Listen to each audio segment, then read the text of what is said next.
Most people think caring for themselves means buying comfort, a short escape, a reward after long stress, something that feels good for a moment. They treat self-care as something to reach for only when they are already worn down. But the samurai did not live this way. He trained to keep his spirit steady before pressure became pain, knowing that real strength is built in daily preparation, not in occasional relief. There is a different path for the Zen warrior. In old Japan, self-care was not about special moments or luxury. It was part of everyday life, shaped through small, deliberate actions done with full presence. These practices did not require wealth or much time. They required attention, consistency, and respect for the moment in front of you. This way of training seeks balance between body and mind through simple habits that touch something deep in human nature. They create rhythm, sharpen awareness, and keep you rooted in the present, even when life grows heavy.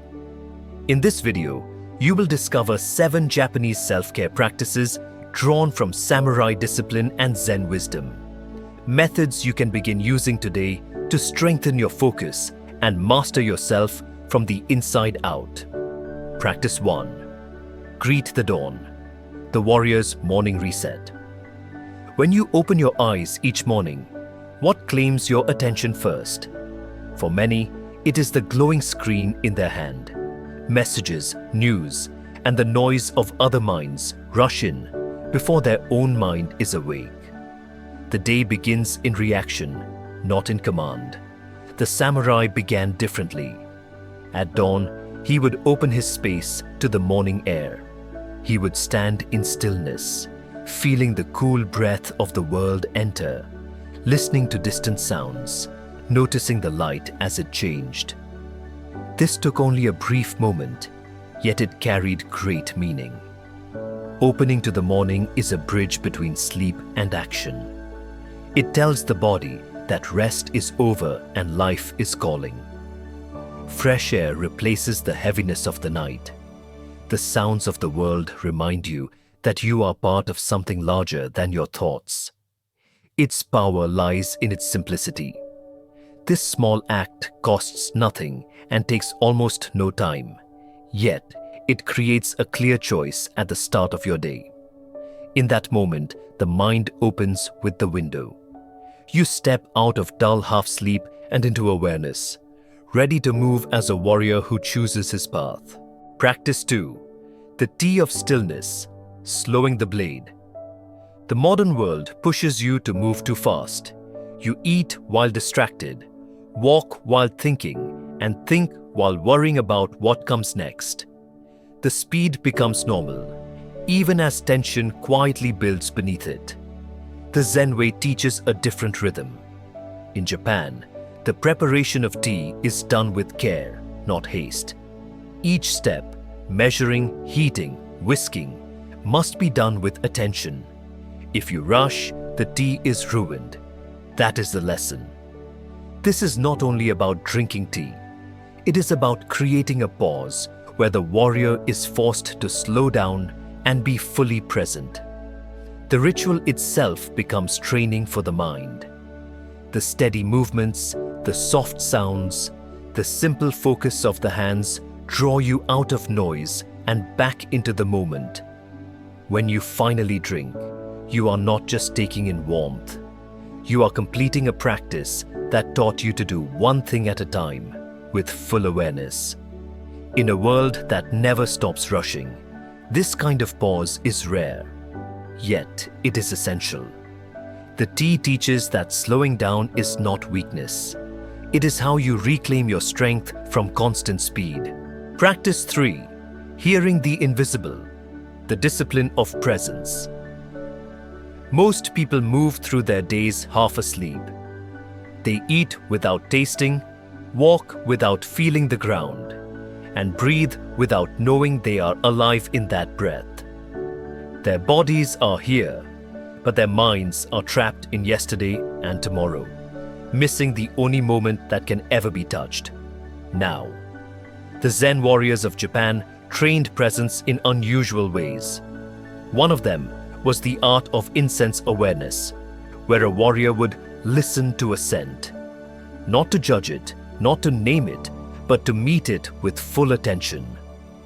Just as you would listen to a distant sound, you allow the fragrance to come to you and fill awareness. In old traditions, incense was treated like music. Warriors and monks would sit in silence while it burned, speaking no words, giving themselves fully to the experience. The scent became the teacher. This practice sharpens awareness because it anchors the mind to a single sense. When attention rests on one point, mental noise fades. The mind will wander, as it always does. And each time it does, the scent becomes a rope that pulls you back into the present. You do not need rare incense to train this. The smell of tea, rain on stone, clean air in the morning, or wood warming in sunlight is enough. The scent itself is not important.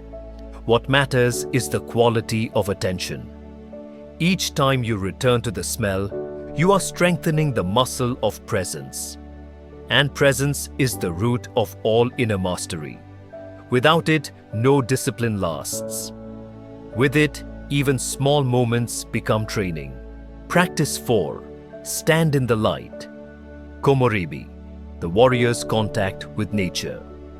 Modern life keeps you indoors, under cold light, breathing air that has already been used. You are protected from the world, yet slowly separated from it. The body was not shaped for sealed rooms and glowing screens. It was shaped for sky, wind, and sun. In Japan, there is a word, komorebi, for sunlight filtering through leaves. A word for light that dances, not just shines. It shows a culture that notices these quiet gifts and treats them as worthy of attention. To practice this, you do not need forests or mountains. Stand by a window in the morning. Step outside for a few minutes at midday. Feel the warmth on your skin. Watch how the light moves. Let your eyes rest in it. Sunlight speaks directly to the body.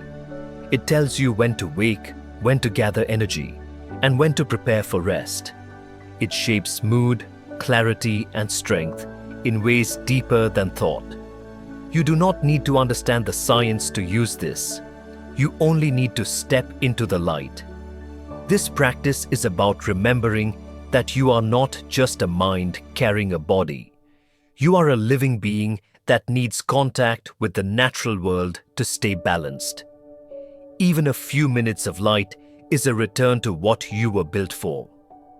And in a world that makes it easy to forget the sun, choosing to meet it becomes an act of quiet warrior discipline.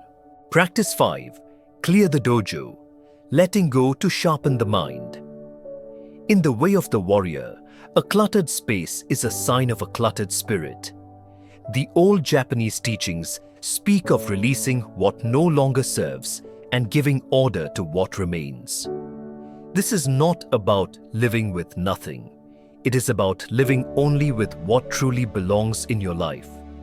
Each time you pick up an object and ask, "Do I still need this?" you are training awareness.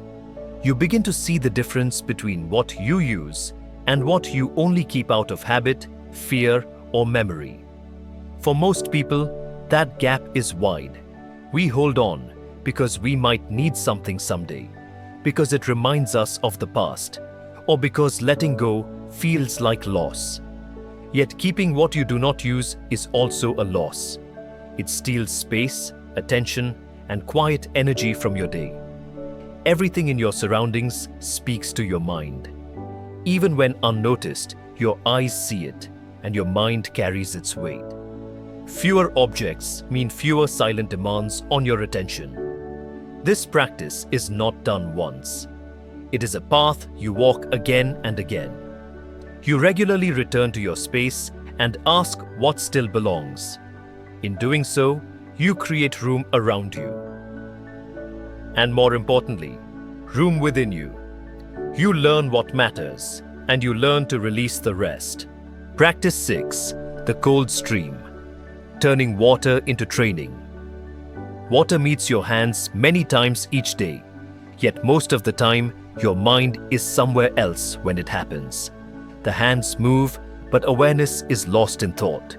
In Japan, even simple contact with water is treated with respect. Washing becomes a small ritual. You feel the temperature. You notice the flow over your skin. You sense the soap between your fingers and the moment your hands become clean. This turns a routine action into discipline for the mind. The purpose is not just clean hands. It is to practice being fully here, in a moment that is usually ignored. Your life is made mostly of ordinary moments. If you are absent during them, then you are absent for most of your life. The warrior learns to be present not only in battle, but in the smallest acts. By evening, many people feel a deep kind of tiredness, not from using the body, but from using the mind without rest, endless choices, worries, and noise. This mental exhaustion leaves you drained yet unsatisfied. These water moments become small chances to return, to clear the mind, and to touch stillness again. Practice 7. Sweep the dojo, the calm of honest work. Cleaning in the morning may not look like self-care, yet for the warrior, it is a form of quiet training. It gives the body simple work while allowing the mind to rest. Sweeping a floor or wiping a surface asks for just enough attention to keep you here, without pulling you into stress or thought. In Japanese tradition, cleaning is not something to avoid. It is a practice of respect. Students clean their classrooms. Monks clean their temples. Not because there is no one else to do it, but because the act itself shapes the spirit. You learn to care for the space that carries your life. When you clean at the start of the day, you prepare the ground you will stand on. And as your hands move, you are also preparing yourself. The steady, repeated motions quiet the mind in a way thinking never can. There is also clarity in this work. You act and you see the result. The floor is clean or it is not. In much of modern life, effort disappears into screens and endless tasks. Here, the link between action and outcome is direct. That clarity brings a deep, simple satisfaction. Why these practices shape a warrior's mind. All 7 practices share one thing. They are simple. They ask for presence. And they train you through the body, not just through thought. Modern self-care often tries to fix stress only in the mind, changing thoughts, repeating affirmations, forcing new perspectives. These can help, but they are incomplete. You are not only a mind, you are a body that needs light, movement, stillness, and contact with the world. You are a living being that grows strong through rhythm, routine, and grounded action. When you train this way, care is no longer something you buy or escape into. It becomes the way you live. Thank you for walking this path.